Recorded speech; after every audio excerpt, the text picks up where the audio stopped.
Iran और Israel की बढ़ती कशीदगी में अब अमेरिका ने अपनी एंट्री ले ली।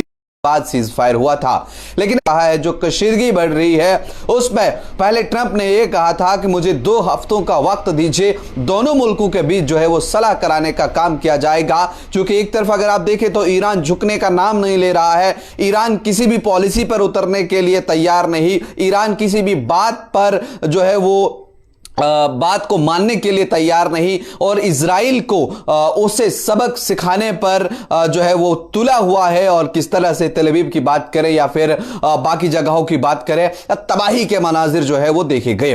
लेकिन ऐसे में यह भी देखा गया कि ईरान के अंदर 600 से ज्यादा लोगों की मौत हुई है, और जबकि इमलाक को भी बहुत ज्यादा नुकसान हुआ है। और वही इजराइल में भी बड़ी तबाही मचाई हुई है, क्योंकि इजराइल ने जिस तरह की तबाही गाजा और फिलिस्तीन में की, और वही तबाही जो है ईरान ने इसमें इजराइल के अंदर भी की। लेकिन आज की अगर हम बात करें, जो बॉम्ब वहां पर 3 न्यूक्लियर साइट्स पर अमेरिका ने डाले, और यह कहा गया है क्योंकि इंटरनेशनल लेवल पर, बैनुल अक़वामी सतह पर यह वायलेशन की है ट्रंप ने, और बम गिराने के बाद उन न्यूक्लियर फैसिलिटीज को तबाह करने के बाद अब ट्रंप का यह कहना है कि अब अमन होना चाहिए, शांति।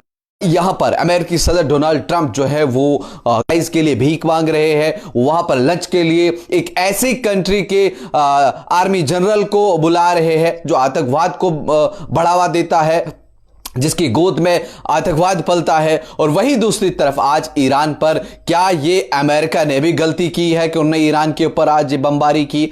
और अब जब ये सारी चीजें हुई तो क्या इसके बाद रूस, रशिया या बाकी मुल्क है या मुस्लिम ममालिक है, इनका रिएक्शन क्या होगा? क्योंकि जिस तरह से खबरें आ रही हैं कि अब इजराइल का अगला निशाना पाकिस्तान होगा, या पाकिस्तान इसमें किस तरह की भूमिका निभाता है, अब ईरान किस तरह का जवाब देगा? क्योंकि अब ईरान तो चुप रहने वाला है नहीं। ईरान ने जिस तरह से अभी तक जितनी भी सफारतकारी अमल जो रहा या फिर बाकी चीजें मुज़ाकरात की बात रही, किसी पर भी अड़ा नहीं। और वहां पर वहीं आप अभी भी ईरान की तरफ से साफ तौर पर कहा गया है कि ईरान जो है वो झुका नहीं है, वो बिका नहीं है, वो रुका नहीं है, और अमेरिका को भी इस बात का जवाब दिया जाएगा, और भरपूर जवाब दिया जाएगा। जो तबाही इजराइल ने मचाई गई है, और हो सकता है कि वो अमेरिका की तरफ से भी रुक करे, क्योंकि अब अमेरिका ने इसमें एंट्री ली है, तो हो सकता है ये तीसरी बड़ी जंग अजीम भी हो सकती है। क्योंकि अब अमेरिका का इस जंग में उतरना, एक तो बैनुल अक़वामी सतह पर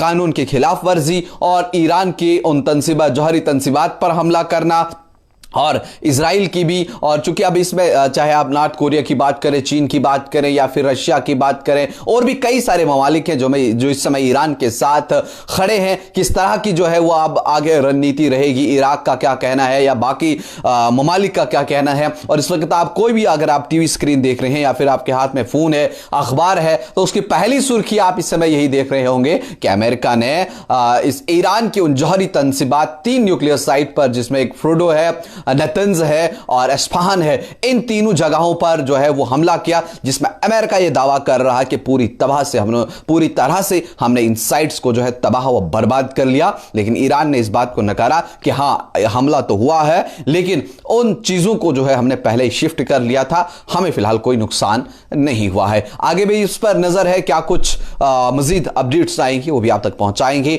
आपका क्या कुछ कहना है? अमेरिका ने जो खिलाफ वर्जी की है, आप किस तरह से देखते हैं? ईरान का साथ देने वाले कौन कौन से ममालिक हैं? आपकी क्या कुछ राय है? कमेंट सेक्शन में जरूर बताइए।